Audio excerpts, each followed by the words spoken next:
Hi guys, I'm Marianga. Welcome to my YouTube channel. After being amazed of our discoveries here in Kamikocho, Nagano, I'll now bring you to another best and famous places here. First, let's eat and experience delicious Japanese soba. Let's go to a soba restaurant.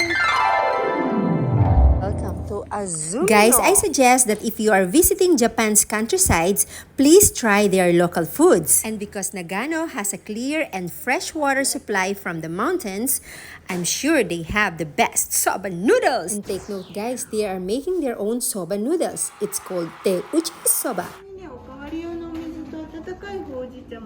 Guys, we are now here at Kamijo Soba Restaurant. Sinerge to ni Daddy at nalaman niya na popular tong place na to. Kaya dito kami nagpunta. And I order yung soba na meron siyang small ebi tempura, yung shrimp tempura, tsaka fish tempura na maliit. So, itadakimasu. Yeah, this is my food. And this is Daddy's.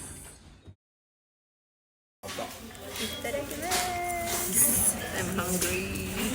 And actually, pasara na sila. Tapos na yung last order. Pero hinintay pa rin nila kami kasi we called earlier, like 30 minutes before kasi hinahanap pa namin yung place.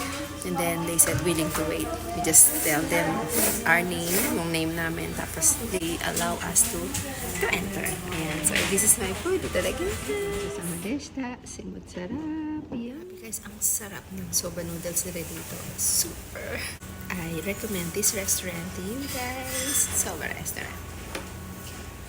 Thank you. Gotsama deshita. Hey. If you go to Azumino, please visit this place. Ang sarap niya. Yes. What a wonderful day today. Thank you, Lord. Busog na naman po tayo. Oops, this red dragonfly is chasing me. Kanal nila, ang linis ng tubig. Kanal lang nila yan dito. Kanal.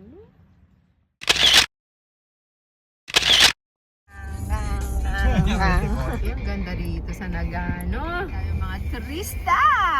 Kasi this is one of the famous place that you should visit here in Nagano. We are now in Dayo Wasabi Nogoen. It was established in year 1915. Let's go! Welcome to Dayo Wasabi Farm! Let's go! Another place that you shouldn't miss here in Nagano. Let's go! Maanghang to guys! Fresh wasabi. What is this line? Wasabi soft cream. Kodomo mitai. Yay! Kimachi ne. Kawaii naman. Guys, ito sa ilalim nito ay may nagpo-flow na water dyan. Nagra-run ang clear and clean water. Diyan, kinukulture or inaalagaan yung mga wasabi. Kaya sa ilalim niyan, marami mga wasabi guys. So, yung kanyang flow ng water.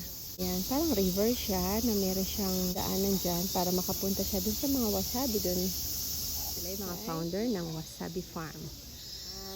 Ojamashimasu. Domo arigatou gozaimashita. Yoroshiku onegaishimasu. Watashi ni mamate kudasai. Look! Kaya pala sinasabi huge farm. Wasabi prefers a cool climate, so they planted poplar and acacia trees around the fields to provide shades. In summer, like now, they use special black cloth canopy to maintain cool water temperatures. And guys, nakikita niyo ba tong farm na to? Wasabi farm yan. Sa baba niyan, andyan ang mga wasabi. Tapos, mapapansin nyo, ang wasabi pala ay hindi inaalagaan sa maduming tubig. Kailangan sa malinis, clear na tubig. Kaya pala masarap siya kasi galing siya sa fresh water. And guys, yan ang Wasabi Farm. It's a huge wasabi farm here in Nagano. And it says all the water which flows through wasabi field is the subsoil water from the snow fell in the Japanese Northern Alps, yung mga bundok kanina, and spring from the various places of the Dayo Wasabi Farm. Spring water, spring bout, 120,000 tons a day. Ganun kadaming water ang nagpa-flow. The water temperature is approximately 13 degrees Celsius. Ang lamig! Which is almost constant throughout the year. Halos pare-pareho lang siya ng ganung degrees ng temperature ng water. So it means talagang itong mga wasabi ay inaalagaan with the clear, clean, and cold water. Water from the Alps. Ang galing kasi na napoprotect nila at napopreserve nila ang nature, yung cleanliness ng tubig, ng air, yung mga puno. Kaya continuous ang flow na malinis, diba, yung water. I love wasabi! Anghang, spicy, mineral water. And it says you can drink it.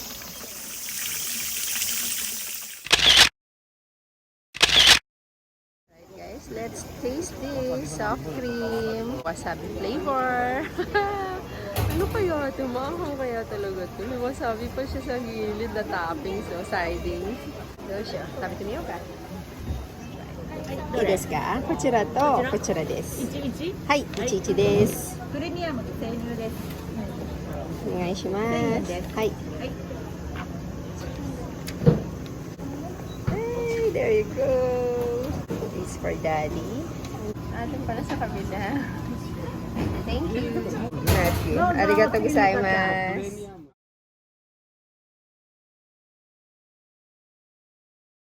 And guys, let's try this wasabi, premium wasabi soft cream. Meron pa siyang toppings sa wasabi. Try muna natin itong toppings. Karay!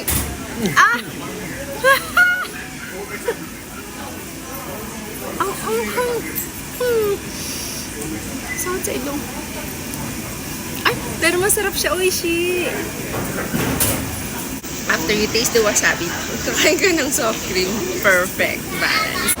Ang sarap ng mixture ng wasabi tsaka ng soft cream. Grabe. Maanghang siya. It hurts your tongue when you eat this wasabi. But when you put the soft cream into your mouth, it feels like... By the way, pwede ka rin bumili ng soft cream na wasabi na walang toppings ng wasabi. It costs 450 yen. Ito, meron siyang wasabi. It costs 550 yen. So, itong wasabi na ito, 100 yen ang niya, presyo niya.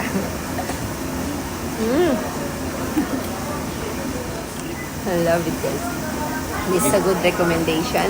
If you visit Japan and you go to this huge wasabi farm, try to eat their local food. Mag-i-enjoy kayo. Kakaiba, masu-surprise ka, but you will enjoy it kasi masarap siya. Wasabi! And the flow of water. At they have a, ano ba ito? Let's see it. It's on the side. Saan?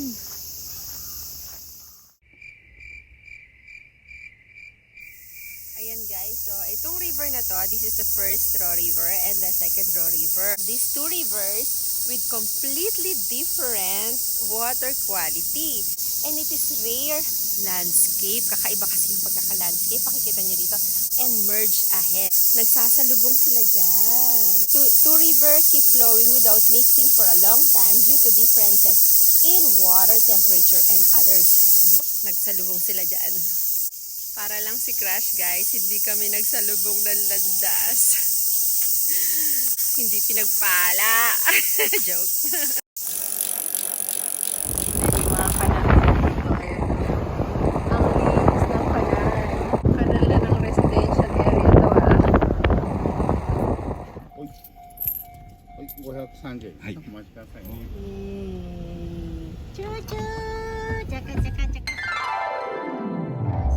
Parang kinukuha ka ng langit. Tinatawag ka lang ng langit sa ganitong race. Ang ganda! Wow! So beautiful!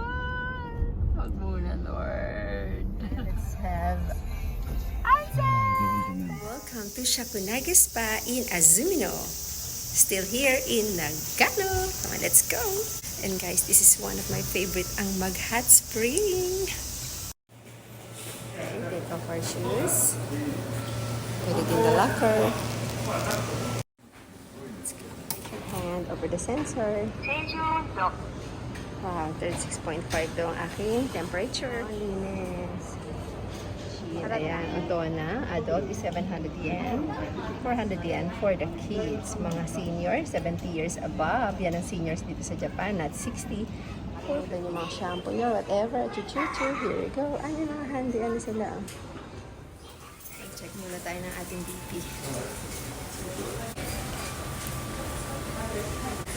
Ang laman ng kakon ay 110/70. Hot dog. going to onsen.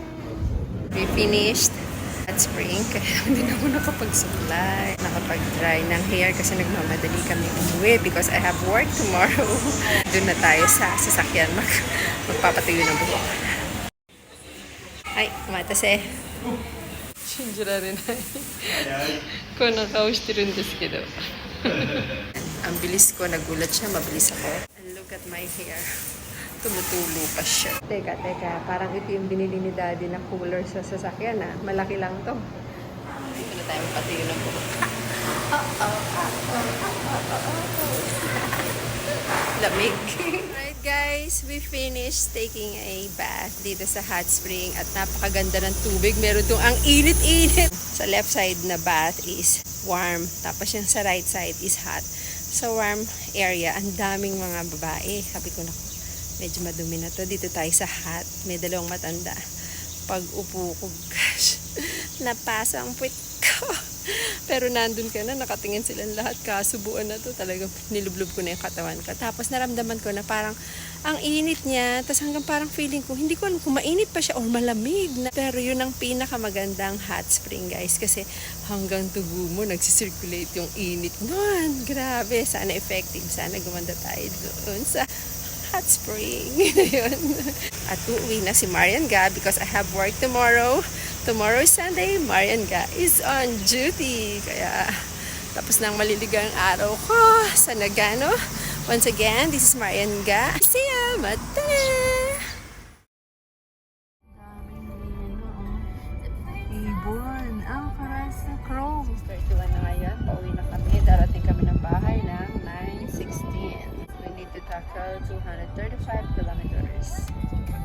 Alright, Azumino Osewa Natorimasu. Thank you for having us. Let's go back to Yokohama.